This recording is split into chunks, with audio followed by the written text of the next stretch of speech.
ஏற்கனவே அதெல்லாம் பார்த்து செக் பண்ணி கோர்ட்ல இருந்தெல்லாம் கேஸ் தள்ளுபடி பண்ணிட்டாங்க.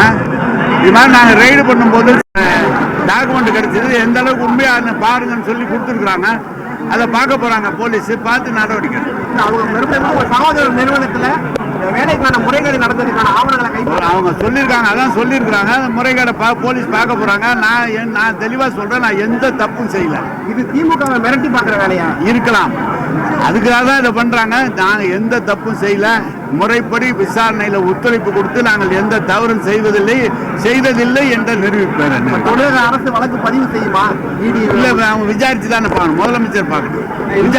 அவதூறு வழக்கு எதுவும் தொடர வாய்ப்பு இருக்காங்க? இல்ல, இதை பார்த்துக்கிட்டு தான் செய்யணும். இதை பார்த்துக்கிட்டு இன்னொரு தரப்பு வந்து மூத்த தலைவர்களை ஓரங்கட்டும் வேலை இது, அதெல்லாம் ஒண்ணு அரசியல் கட்சியில் விமர்சனம் செய்யறவங்களுக்கு என்ன சொல்றீங்க சார்? அவங்கவுங்க ஏதோ தேர்தல் நேரம் வந்துச்சு, அவங்கவுங்களுக்கு ஏதோ ஒரு வாய்ப்பு கிடைச்சிருக்கு, அவங்க சொல்றாங்க. நாங்கள் அதை தான் மீறி சொல்றேன். விசாரணையில் நாங்கள் குற்றமற்றவர்களை நிரூபித்து வெளியே வருவோம். டிடி விஜயநகரன், சசிகலா, செங்கோட்டையன் எல்லாம் ஓரணியில் சேர்ந்து நாங்கள் என்ன நினைக்கிறோம், அவங்க ஏற்கனவே ஒன்றா தானே இருக்கிறாங்க.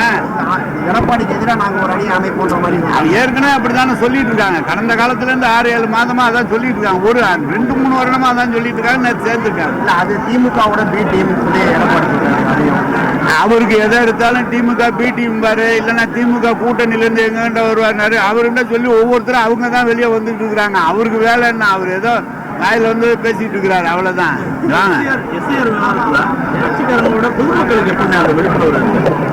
மொத்தம் பொதுமக்களுக்கு அரசு அலுவலர்கள் 2543 அரசு அலுவலர்கள் ஒவ்வொரு பூத்துக்கு ஒரு ஆள் போட்டிருக்காங்க. ஒவ்வொரு வீட்டுக்கும் கொண்டு கொடுக்குறோம். ஒவ்வொரு வீட்டுக்கும் கொடுத்து அதை எழுதி வாங்கும் போது BLA 2 போட்டிருக்காங்க. ஒவ்வொரு கட்சியிலையும் ஆள் இருக்காங்க, அவங்க எழுதி கொடுப்பாங்க. கரெக்டா எல்லாம் செஞ்சிருவோம். பேசுறப்ப ஓட்ட சரிபார்க்கணும்னு சொல்லி பேசுறீங்க. எஃப்ஐஆர் நல்லது தானே, திருப்பி ஒரு கூட சரிபார்த்தா இல்ல, எது வரைக்கும் நல்லது? ஒழுங்கா இருந்து இறந்தவங்களை நீக்கினா வேற ஊருக்கு போனா நல்லது. வேணும்னு வாக்காளர்களை பஞ்சா சேர்த்தா அது தேர்தல் ஏங்க 6 மாசம் 10 மாசம் இருக்கு, அப்பயே ஆரம்பிச்சிருக்கலாம்ல. தேர்தல் தலைமாட்டில் வச்சுட்டு செய்யறது எப்படி இருக்கு? அதுக்காக தான் சொல்றேன். நீங்க செய்யுங்க, காலகட்டத்தை செய்யுங்க.